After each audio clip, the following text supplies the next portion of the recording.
ওদের ধর্মটা আলাদা। ওরা শহীদ হয় ৭২,০০০ বেশ্যের লোভে। ওরা জানে যদি শহীদ হই তাহলে ৭২,০০০ বেশ্যে পাবো। এটা ওদের মাথায় ঢুকানো।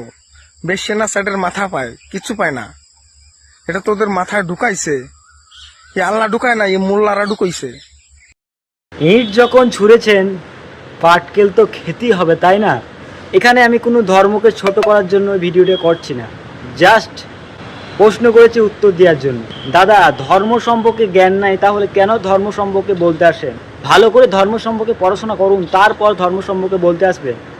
এখানে ৭২,০০০ নয়, ৭২টা এখানে খারাপ শব্দ আপনি ইউজ করলেন। আপনার মনে হয় আপনার ধর্মগ্রন্থ সম্পর্কে সামান্য পরিমাণও জ্ঞান নাই। যদি সামান্য পরিমাণ জ্ঞান থাকতো তাহলে এই কথা বলতেন না। আমাদের তো ৭২টা আর আপনাদের ১,০০০।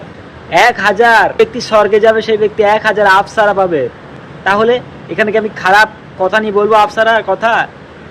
কখনো নয়, কারণ আমার ধর্ম তা শেখায় না। জাস্ট আপনি প্রশ্ন করছেন তাই উত্তর দিলাম।